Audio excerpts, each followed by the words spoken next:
Isso assim, um pouquinho fica mais pertinho de todo mundo. Ao longo dessa semana, recebi uma incumbência que eu temo que me colocou em péssimos lençóis. Péssimos. Algo que não me lembro de ter recebido essa incumbência. E veio da minha esposa.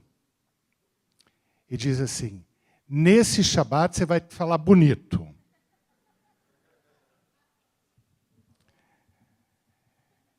Fiquei pensando, bom, porque nos outros não falei, mas como vem da esposa, não de Shemame, fiquei mais tranquilo. Não, essa pergunta não cabe. Pensei em algo então mais legal.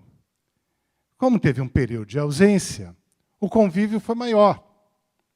Quando o convívio é maior, vem mais inspiração. Então, vai falar bonito. A gente teve mais tempo junto, mais tempo para inspiração. E aí a ideia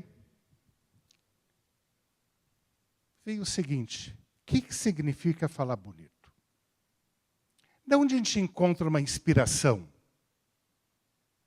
Uma interpretação sobre a Parashá, sobre a passagem da Torá. Querem uma mensagem bonita no Shabat? Internet está repleta. YouTube, então, rabinas do mundo inteiro, mensagens lindíssimas, tocantes. Podemos até customizar o que a gente quer ouvir. Quer criar algo novo para você? Ou talvez não tão novo, porque copiado da internet. Vai na inteligência artificial. Eu até fui. Falei, como fazer uma prédica bonita e que agrade a esposa no Shabat? Nem olhei a resposta. Veio em segundos, mas nem li. Porque talvez a beleza de qualquer fala, principalmente vindo de um Shabat, que é o momento do convívio, não seja exatamente buscar inteligência artificial, e sim a emoção verdadeira. Claro que há um espaço fundamental na vida, em vários aspectos, para o exercício da inteligência e utilizar os recursos que a inteligência e a tecnologia nos oferece. É um caminho que a gente não pode deixar de percorrer. Mas que esse caminho não obstrua a emoção verdadeira. E a emoção verdadeira, muitas vezes, é complexa. Porque é emoção verdadeira e humana. Vamos pensar na emoção, nas inúmeras emoções que nosso povo enfrentou, o que está descrito na porção da Torá que a gente lê essa semana. Deixaram a terra da escravidão, a terra do Egito, peso da escravidão. O corpo dilacerado, a mente despedaçada, frangalhos, e para frente a possibilidade de liberdade. A porção da Torá descreve, e eu vou convidar todo mundo a abrir, o livro que tem da Torá em seus assentos, ou compartilhando com alguém que está do lado, na página 439. 439. É também uma maneira de convidar todo mundo a pegar o livro da Torá, saborear o livro da Torá. Na página 439, temos a reação, a emoção verdadeira do povo de Israel, quando deixou a escravidão, começou seu caminho rumo à liberdade. Em hebraico, Az Yashir Moshe Uvnei Israel. Vamos olhar a tradução. Então Moisés e os israelitas cantaram essa canção. Cantaram no passado. Mas o verbo, para quem conhece hebraico, mas mesmo para quem não conhece, aqui vai a informação. Yashir é no futuro. Certo, Morá? Yashir é no futuro. Opa! E a Shira no futuro. E a tradução está cantaram. Como que um verbo pode ser simultaneamente no passado e no futuro? O rabino Leubeck, que viveu na Alemanha no período pré-guerra, ele falava, essa é a vida judaica. O passado se conecta com o futuro. Nós carregamos do passado muitos traumas. Vamos pensar no passado, na jornada judaica. A gente pode resumir e sintetizar a história judaica com perseguições, fugas, perseguições, fugas, perseguições e fugas. Mas a história não se constrói somente, ele afirma, com as lembranças do passado. A história também se constrói com o vislumbrar do futuro. E esse vislumbrar do futuro é esperança. Então, tanto quanto temos os traumas intergeracionais que moldam nossa história, também temos as esperanças acalentadas que vão moldando o nosso futuro. Por isso, Az Yashir Moshe, então cantou Moisés, é um verbo que na nossa lógica não pode ser conjugado, mas é um verbo simultaneamente no passado e no futuro. Cantaram e cantarão, dito, talvez como no Lerradori, numa única voz.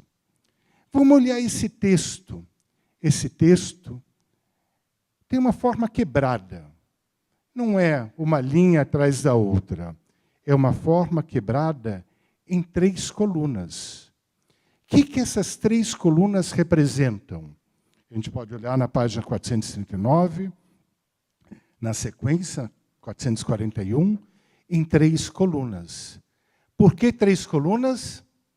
Lembra, de um lado, a parede do mar, que se abriu, do outro lado, a outra parede do mar que se abriu, e no meio, o povo passando. O povo passando. Para que o povo pudesse passar, um poema foi necessário. Saindo da escravidão, é difícil encontrar espaço por um poema. É árduo encontrar espaço por uma melodia. É o peso do tormento que pode prevalecer. Mas na jornada judaica, esse peso, ainda que exista, abre espaço para a poesia, para a música, para a esperança. E ainda mais, esse texto a gente vai vendo partes escritas, partes que são em brancas. Ele está no livro impresso, mas também está na Torá manuscrita, nos rolos da Torá que nós temos aqui e que mundo afora as sinagogas também têm.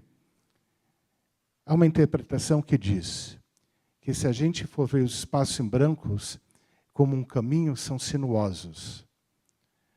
O caminho, a jornada da vida, não é como aquela redação que o professor ensina começo, meio, fim. É sinuosa. Altos, baixos, aclives, declives, obstáculos, possibilidades, dificuldades.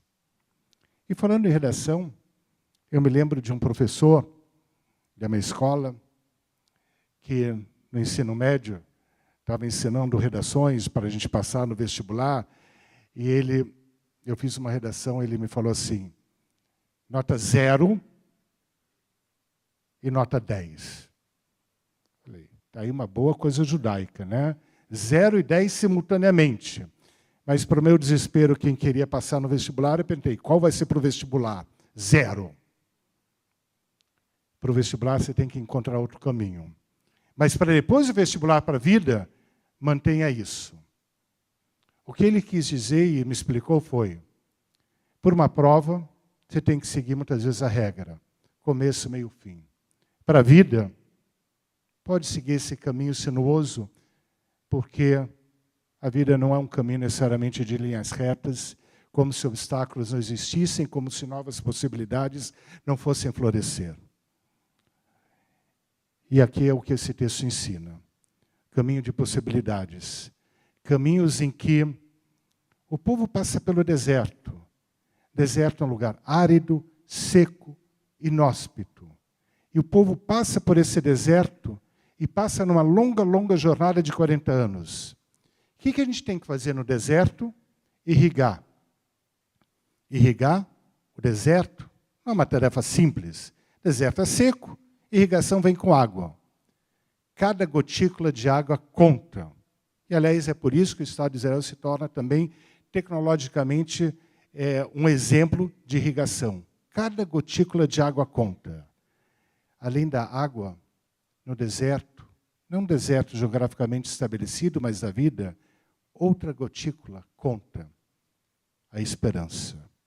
Essa é a melodia do nosso povo. A esperança que não esquece a história que passou, mas que a ela não fica preso, podendo moldar novos caminhos para a história que vai vir. Cada um de nós tem a sua história particular dentro das nossas múltiplas histórias judaicas. E que nessa história particular, se alguém disser, faça bonito, vamos escutar e vamos responder da melhor forma possível. E a melhor forma possível é aquela que traz a emoção verdadeira. E que a gente assim siga recebendo esse Shabat e a cada Shabat, lembrando das nossas jornadas como povo e como pessoas inseridas numa comunidade. Shabbat Shalom.